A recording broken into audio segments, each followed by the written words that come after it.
You may love them, you may even hate them, but you cannot avoid them because they are everywhere. And without much further ado, I introduce you to the microbes that you will find in the soil, in the water, on your skin, in the air, in your gut. The all in all pervasive bacteria. They are unicellular, meaning that they are made up of a single cell. These guys come in so many varieties and shapes and sizes and colors. And they've been on Earth forever, since you can actually think of time. The only microorganisms who have come before them are the archaea, like we just discussed. So you have bacteria, you have them in rods, and you have them in spheres, and then you have them in cylinders and coils, so many shapes. You have bacteria, you actually have them all. Now, most of them are really, really good, nice guys. Some of them are bad. Very, very few of them are really, really ugly. So let's talk about the good guys first, right? It's much, much more fun doing that and much more interesting. Now, most of these good guys, they have a nice, cozy home for themselves, mostly a part of your body, your gut. Meet one of them. Let's give him a name, Mr. Bacter. Now, Mr. Bacter is an intestinal bacterium. Intestinal means he lives in your intestine, and bacterium, because that's single for bacteria, okay? So Mr. Bacter is called a probiotic. Now, what is that? He basically helps to keep your gut really healthy, fights off invaders who want to, invade your gut, and then the rest of the body and give you some trouble. He's also called a functional food. Functional foods are those which give more goodness or more health than the normal vitamins and minerals. So it's also a functional food. Now, you might have noticed that the labels of some products, dairy products, have these words, probiotics added. Have you noticed that? What does it mean? It means that these good bacteria are actually added in that food, and that if you eat enough of this food, it will actually be very, very good for you. In fact, the word probiotic itself means, for life, and anything for life means for good, right? So probiotic. Now, our buddy Mr. Bacter is one of the 1,000 different types of bacteria that live in your gut. And you need to beat this fact. Altogether, an adult has about 2 kgs of bacteria in his gut. That's like 2 full bags of sugar, right? Mr. Bacter works very hard with the other good bacteria, do a lot of work and try to keep you really healthy. What all can they do? Let's just explore what all they can do. One, they can destroy bad bacteria. They work together for that. Then they can break down harmful toxic material produced by these bad bacteria who try to come and invade your body and give you a tough time.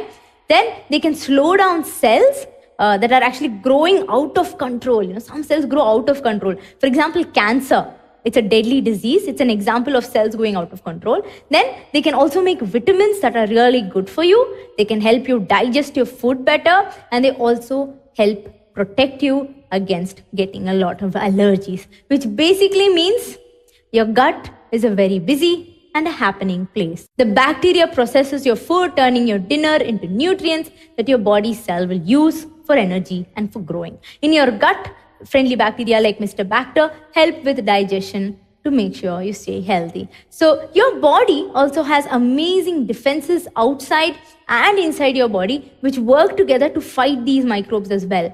And your clever defense system even remembers the microbes that they've seen before. And if they try to invade again, your body is ready. This system of your body is called the immune system, which you will learn about in detail in later classes. So let's understand a bacteria's diet, a good bacteria's diet, a little better. Bacteria are like all living organisms. They need to eat, obviously, for energy and growth. Well, many bacteria eat starches and sugars, which can be found on all this organic stuff that you see around you. For other bacteria, the diet is not quite different from yours. Why? Because they live in your mouth or your digestive system. So they basically just eat whatever you eat. They're not at all choosy. Other bacteria eat, dead, decaying matter, which is also great because they, along with another microbe called fungi, break down this dead material and smelly matter into really, really small molecules that actually makes the soil, much richer and nicer for plants to grow in. This process has a name. It's called decomposition. Now, sometimes they also eat dangerous materials like oil. So to summarize, there are a lot of different bacteria out there, and between them, they'll eat like anything and everything that's organic. So when the good bacteria get enough to eat, when the stomachs are full, they are very, very happy, and so will be you. So this is called equilibrium. So equilibrium is the balance where the bacteria are happy because they have somewhere to live, they get their lunch on time, they get their dinner on time every day, and your digestive system is also happy because there aren't a lot of bad bacteria. So this is called equilibrium. And we spoke about the good bacteria inside you, right? Now what about those outside you? So bacteria like lactic and streptococcus are used to produce food. So surprise, surprise, bacteria are cooks as well. They're used to make dairy products like cheese and yogurt. Yogurt is nothing but curd. So how do you make curd? Very, very simple recipe actually. Ingredients you need: milk, heat, and some bacteria. Bacteria are added to milk, they jump into the milk, and then they grow, multiply, and ferment the milk. The different types of bacteria that are added to different types of dairy products each give them a very, very unique taste, different kind of taste. Now, cheese can be made from the milk of a lot of animals, but they all need Mr. Cook bacteria to turn this milk into cheese. The different types of bacteria give the different cheeses different textures like hard, soft, then their own taste. And yogurt also now comes in many, many flavors, and so does cheese. So you'll definitely find something in the market that actually suits your taste.